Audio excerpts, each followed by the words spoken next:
Welcome to Meeting the Inconceivable, a podcast exploring Zen koans, dreams, and the creative life produced by Pacific Zen Institute. Pacific Zen has a legacy of preserving and reimagining the koan tradition to meet our own times. With a lively community of artists, innovators, and seekers of all kinds that extends worldwide, our mission is to create a culture of transformation through meditation, koans, the arts, and conversations about the deepest matters.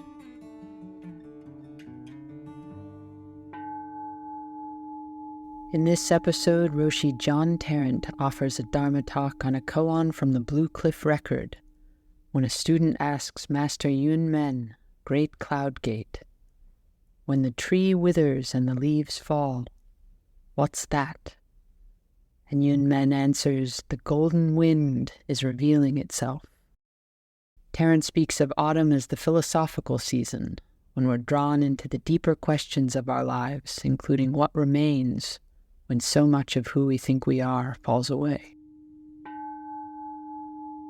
What's it? Feel your life, feel the time. Notice how we're always trying to escape out into something? Usually we're trying to escape out into some sort of fixed idea, some idea we have about things. I know the real situation, the problem is X.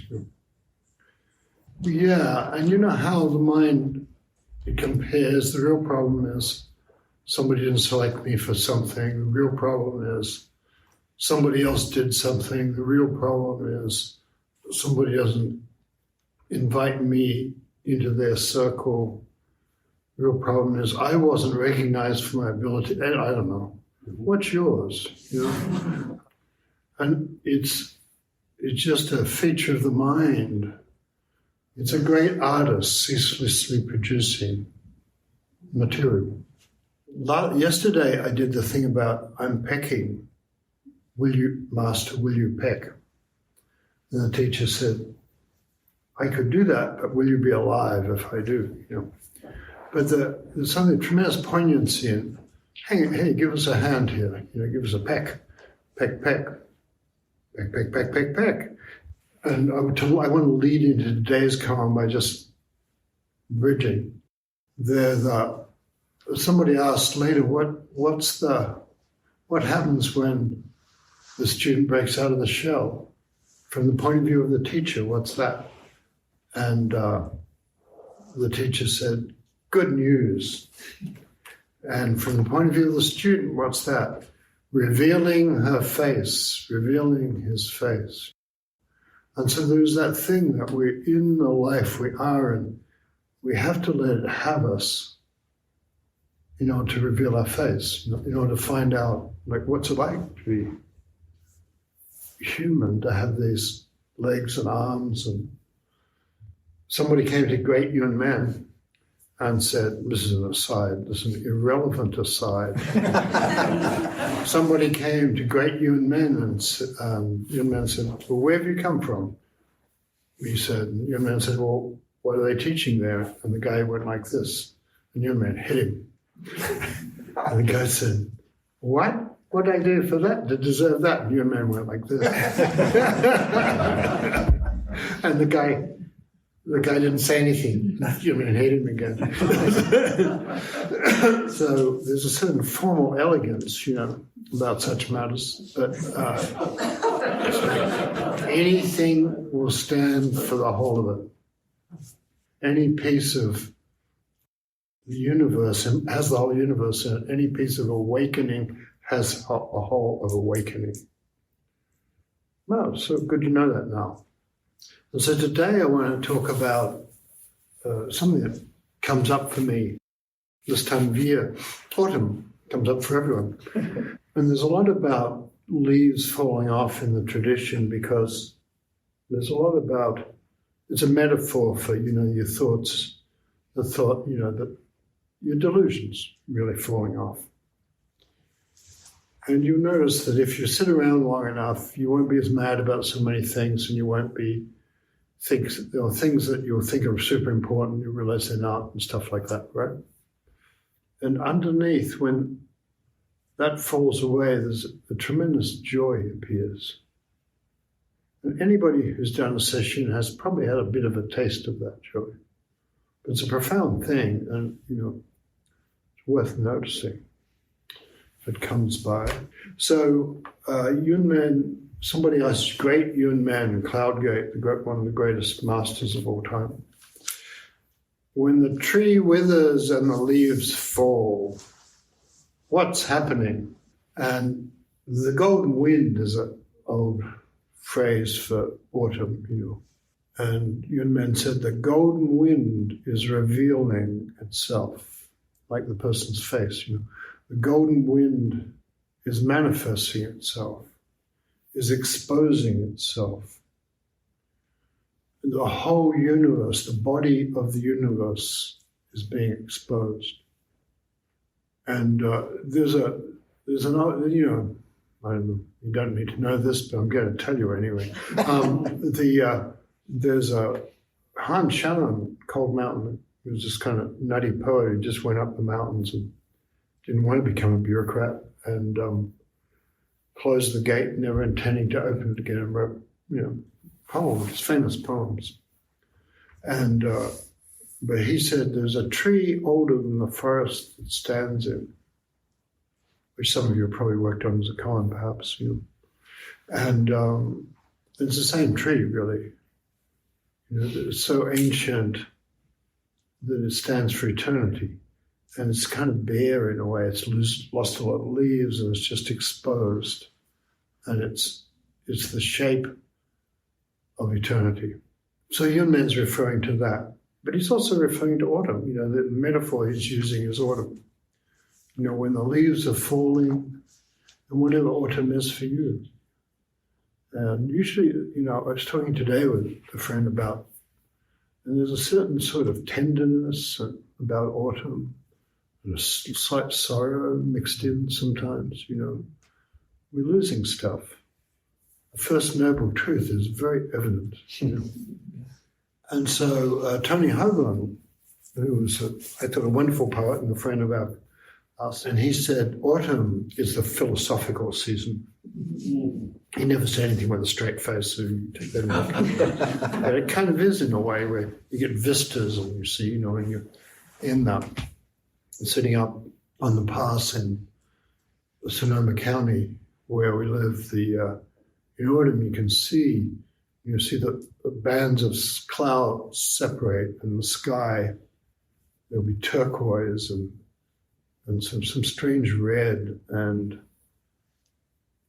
lavenders and things, and you can just feel the revelation.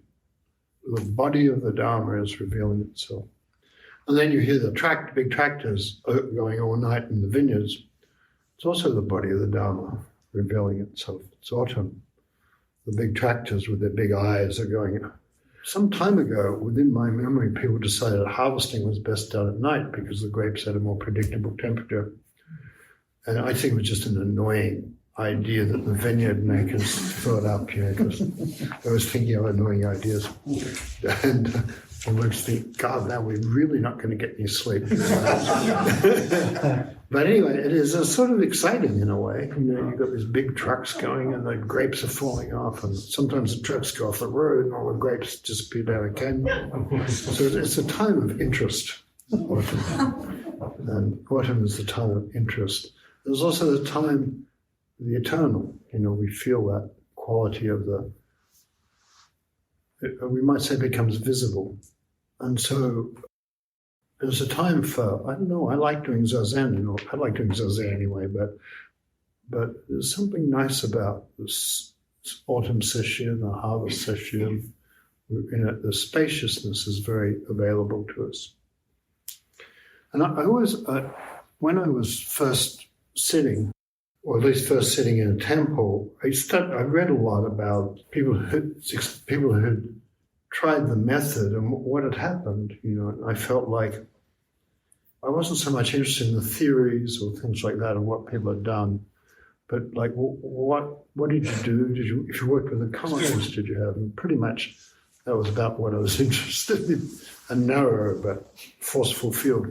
And I remember, and some people had huge experiences where the sky opened and they could feel the laughter of the universe and they joined in with it, and that kind of thing, which you might have, is a thing, or you might have had.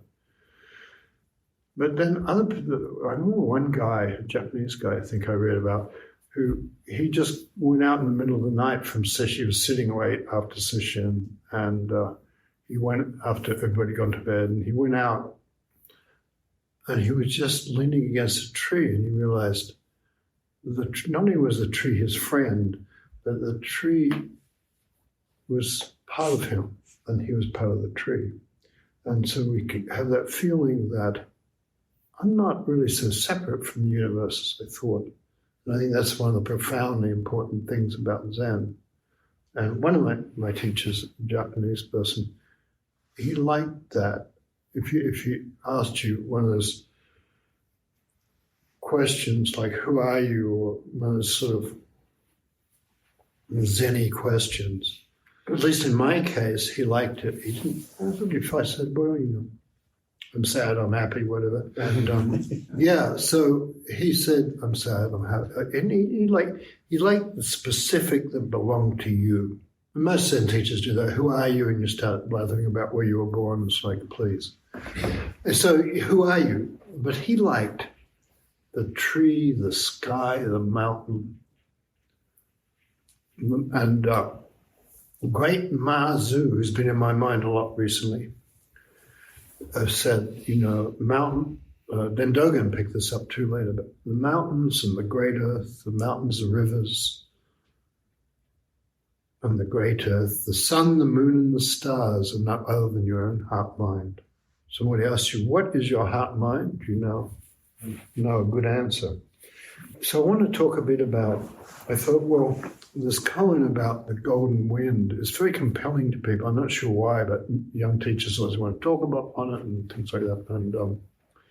And so I look back and I've got a lot of talks on it, which I didn't go back and look at. But there's the sort of thing you feel kind of safe. I can talk about the golden wind blowing the leaves off the trees.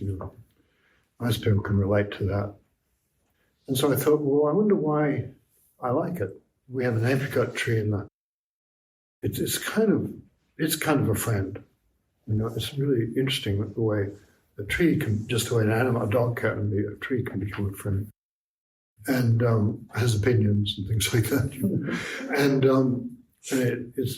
so I've become quite knowledgeable about the colours it gives and how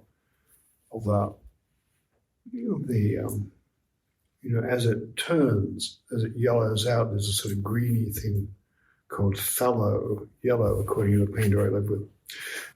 It's nice to know that and think, now you're going through your fallow yellow phase to the apricot tree. And I spent a lot of time sitting under that apricot tree, especially at night, often with a dog. Dogs like to sit with you at night.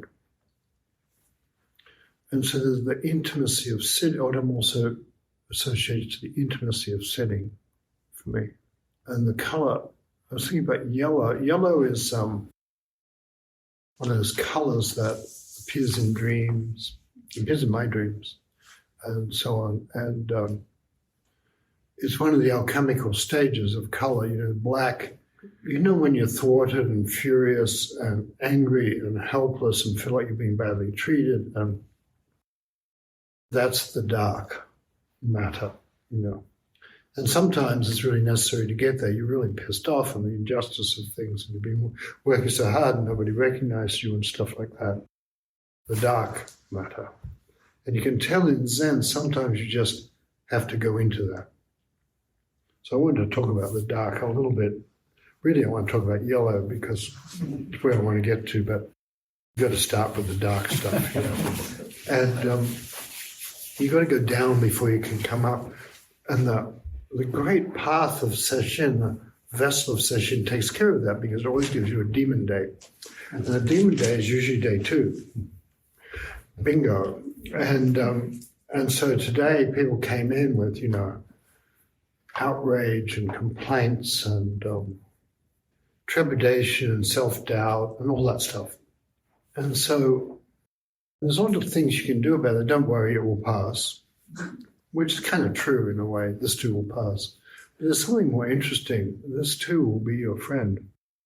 And there are a lot of like recipes in Zen to, well, go into the dark material, But to tell you the truth, I don't ever do anything consistently like that. I'm just incapable. I can't do that. And in a way, I think everything, and it's not Tao, the Taoist thing is that there's this flow happening in you, there's a dance and you're being carried, so you don't know what you're going to do. If you're really in your session, it evades your plans because if you're making a plan, it's outside. You can tell how it's taking up a large part of your psyche that's really needed for the meditation and for the awakening that you could have if you weren't worrying and planning for an awakening, So that sense of being absorbed is profoundly important. And this koan is about that, The golden wind has hold of us and we're in it. And the more you can get into and the less opinions you can have about your Zen, or what other people will laugh at me, said the guy yesterday. Yeah. Like, so? And how do you know? And if they're doing Zen, they're too busy doing their own practice, so who would notice? Mainly people are worried about themselves, not about, they're worried that they look like an idiot and you're judging them. But, more better, most best, if we just step inside of things, become a friend to the tree, become the stars, and you can do that, You can't do that by planning to, but if you don't think you're not the tree or the stars, suddenly you are, If you're not holding up the barriers to what your life is, if you don't think being sick ruins your life, if you don't think dying ruins your life, it's all right, really, There's nothing that is not part of the path. So you don't have to exclude stuff and think, well, I have to keep out all this stuff in my life because I'm ashamed of it or guilty about it or just I feel like an idiot, which is a little bit more common, really. Or I'm enraged about it and think people shouldn't have treated me that way, which I don't know whether they should have or not, but they gave you that descent and that downward movement that saturates you and suddenly you're in your life. So that's the black. And the only reason I mention it because I just noticed a lot of it flying around today. People come in and dark.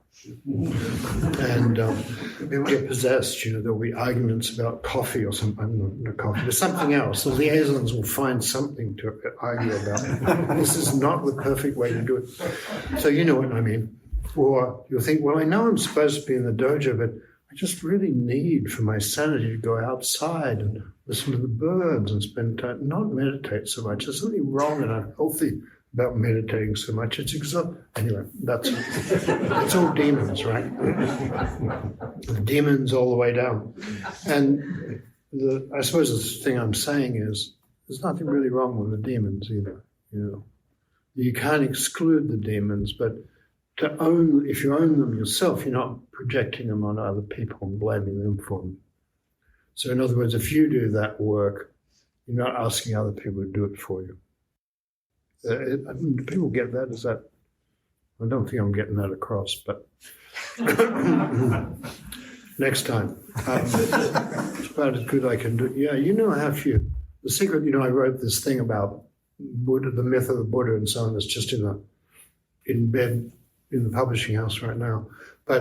And one of the things I noticed is became, to me, fairly clear about the myth is that Mara was lonely and wanted the Buddha, wanted a friend, And I think Buddha was a little bit approaching autistic, approaching but I think in the end maybe he realized that he could be a friend to Mara. The Zen people really got that, the Chan people. You can be a friend to the demons, And nothing wrong with being autistic either, but Buddha pushed it a bit far. And so you can tell that thing about the bonding there's nothing that we have to exclude that comes out of our hearts.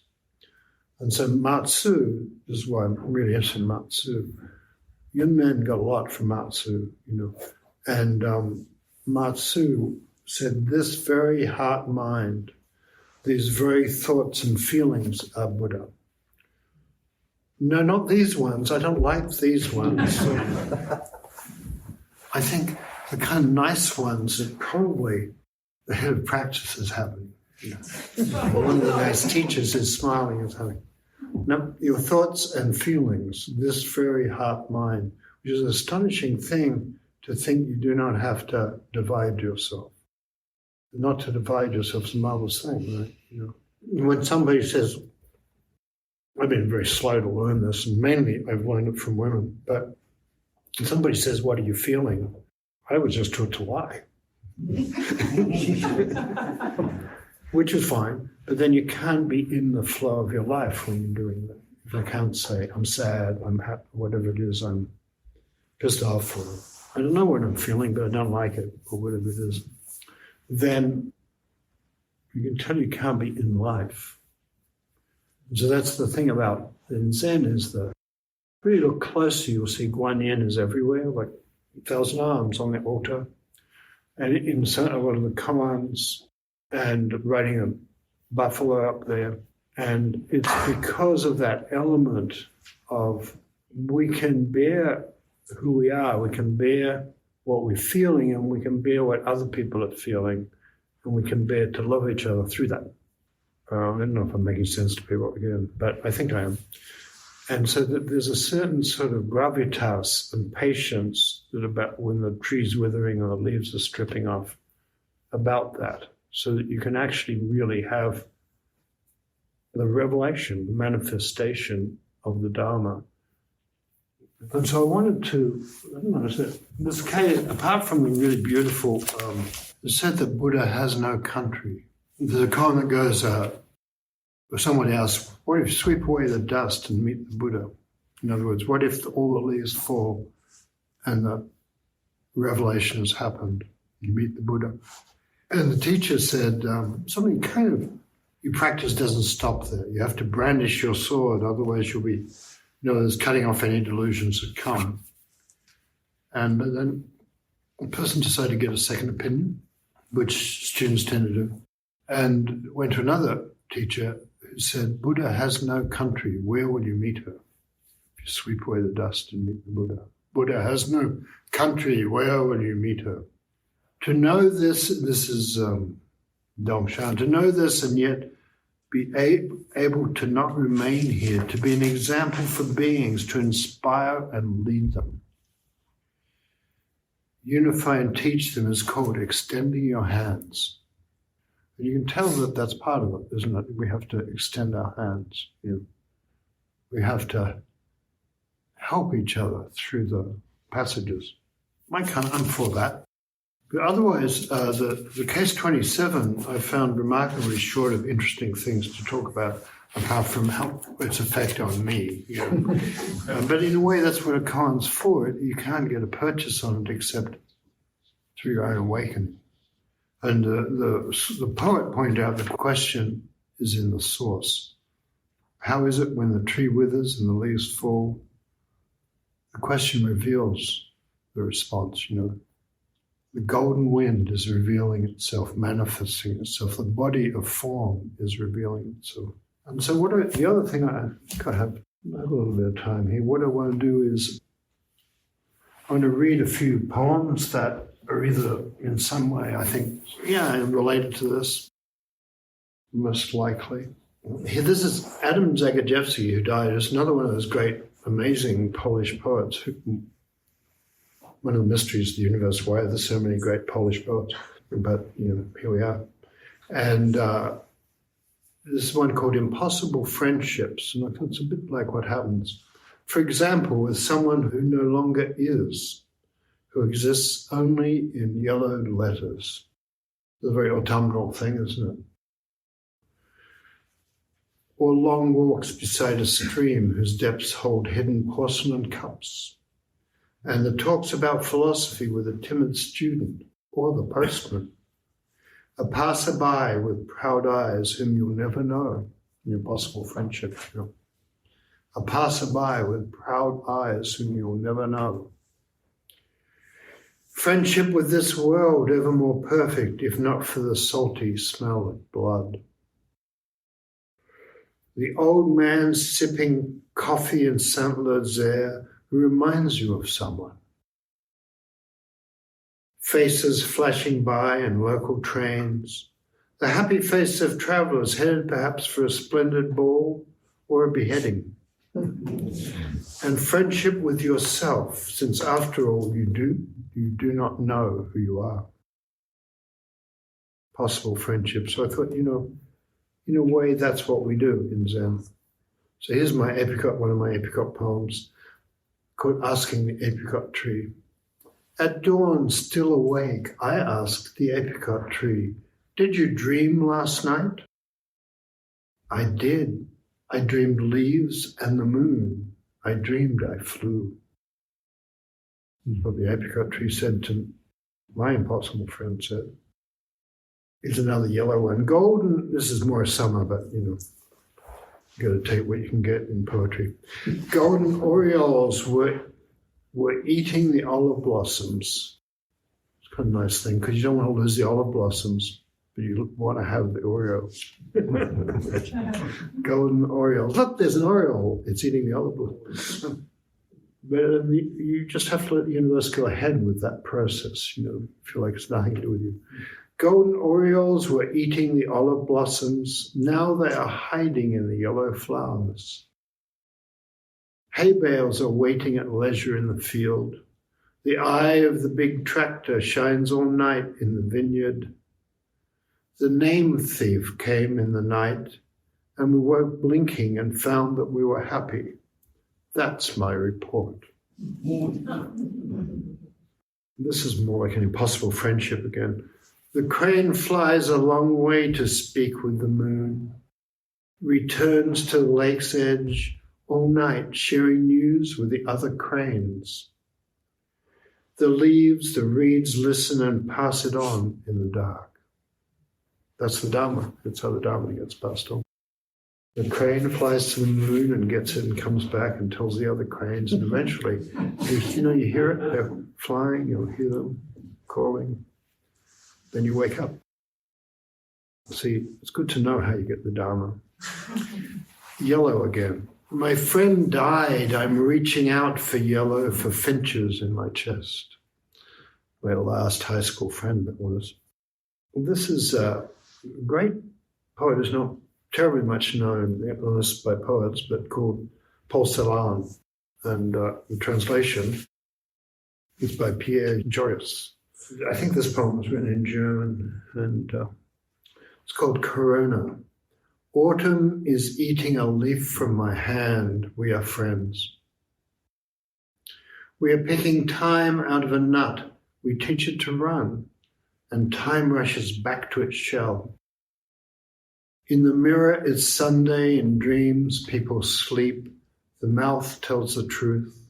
My eye descends to the sex of my loved one.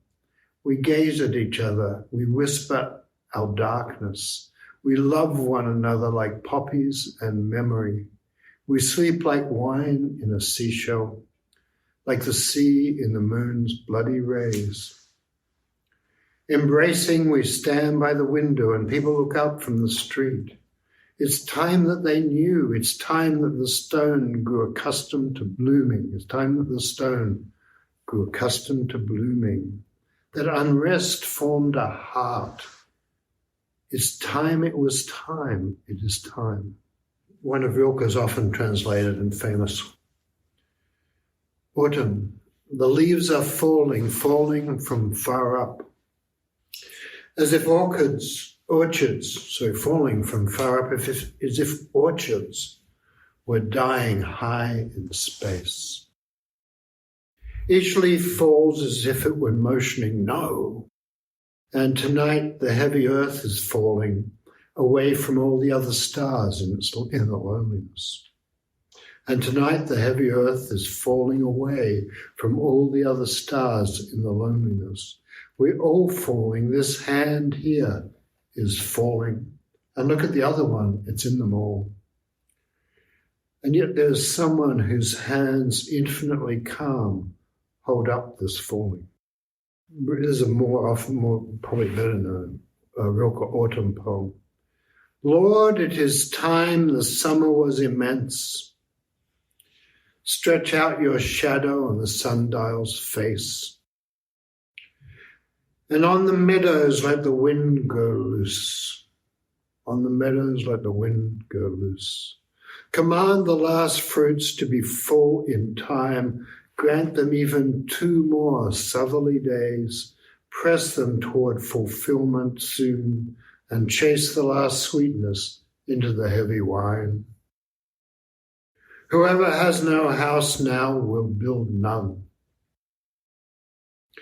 Who is alone will stay long alone, will lie awake and read and get long letters written. Trees that follow up and down will wander restless when the leaves are driven.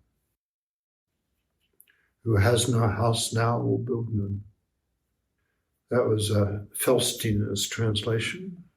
Everybody has translated that poem. But the autumn is also the time when things go down. So when the demons come on, that's not wrong in autumn, Halloween and things like that. Or if they come on in your own heart and you're very disturbed and opposed to yourself, be gracious about that, kind of shit that happens. And it's life, and so that turmoil, as well as the peace of autumn, there's a certain sort of letting go and sorrow and things like that. But also it's just the flow of the Tao. So I personally enjoy autumn, but I can feel that tristesse, the tear in autumn, the tear and the tear. And so that makes me think of his ode, and Persephone, of course, one of the symbols of autumn, or metaphors of autumn, is the goddess goes down into Hades. So nice Mitchell has something that leaves the brown, and my old husband's coming round. Take me back to Hades town. Ode to Persephone. For a long time as a kid, I thought it was called Persephone. Ode to Persephone, that which is not to be excluded. Thick summer's sprung a leak, and Mr. Antlers is eating the tomatoes, keeping a wary eye and readying his shiny hooves. The color yellow thinks of me, thinks heartbreak and memory polished like cellos, thinks longing, thinks stumbling and regret, thinks persimmon-colored avenues solitary and complete, and soothing palms and drowsy flagstones. The collie dog picks persimmons in the morning fog, stretches out before a tablecloth of red and yellow leaves, and watching me without comment, tucks in. The hermit thrush sings till, following instructions, the small birds leave into the transparence.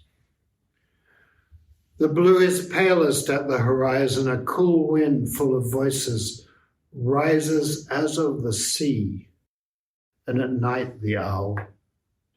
Solitude pools around the chairs, the table, the worn floorboards with lotuses painted on them. The cat that sits on the girl who sits on the couch, the manga that is in her hands. The girl allows only rice crackers, lettuce and water, pushes the lettuce around on her plate, becoming less visible as the famine inside pulls her down into dim paths. She is hardly aware of me walking beside in a darkness we share, trudging through alleys that keep coming into existence and disappearing.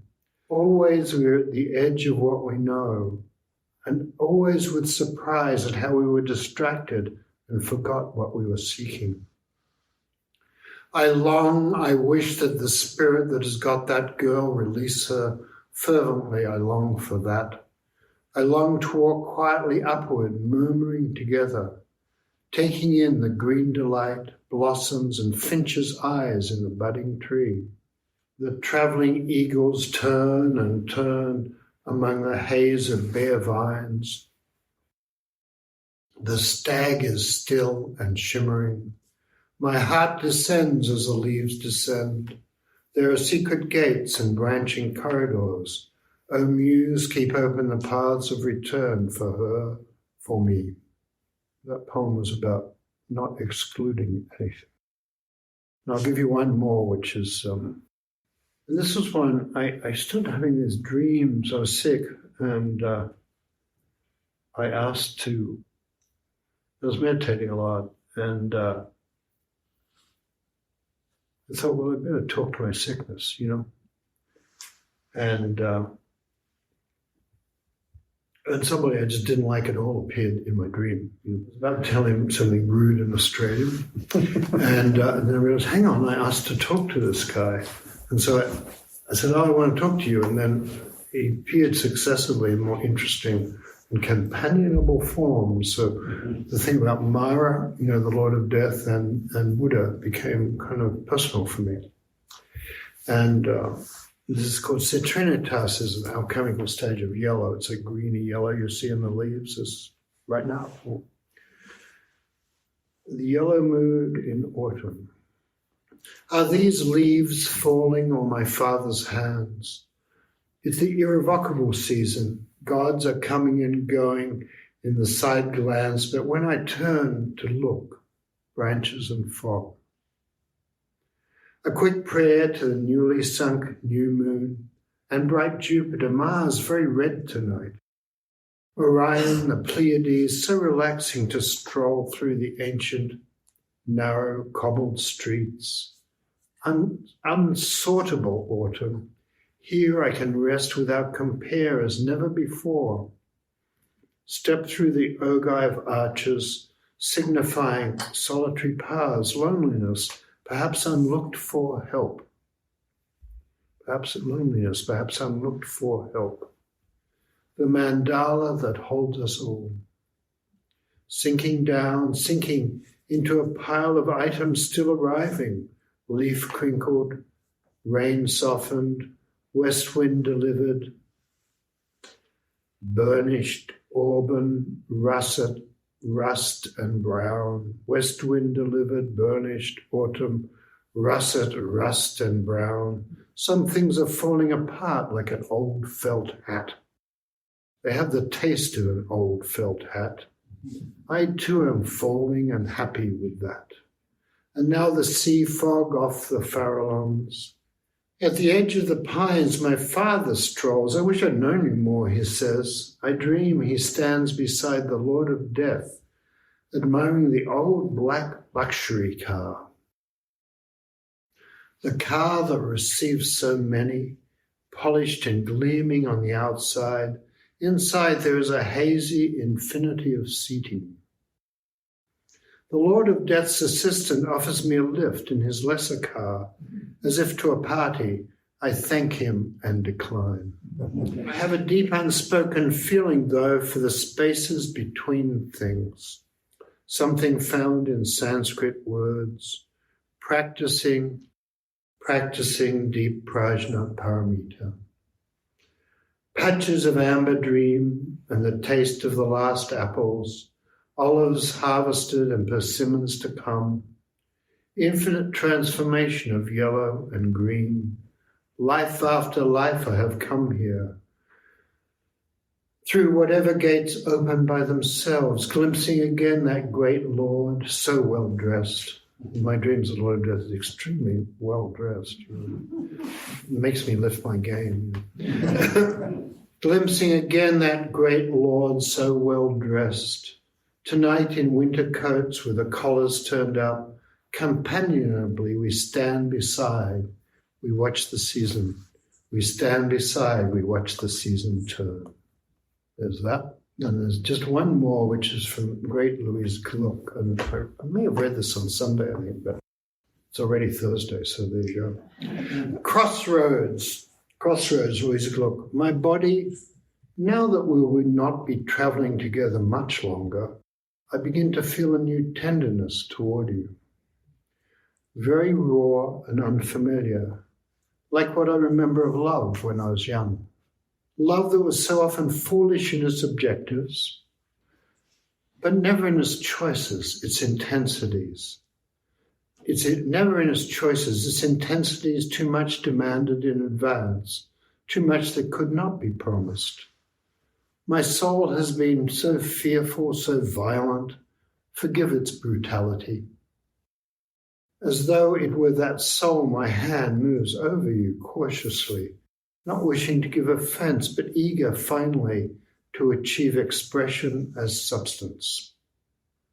So you get what's happening. Her soul is apologizing to the body for having ignored it so much and forced it into all sorts of situations. Moves over you cautiously, not wishing to give offense, but eager finally to achieve expression as substance. It is not the earth I will miss, it is you I will miss. Another impossible friendship.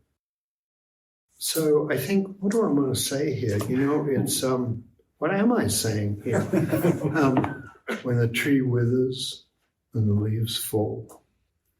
The golden wind is revealing itself, the body is exposed, and the golden wind is manifesting itself. It's here with us. We are it.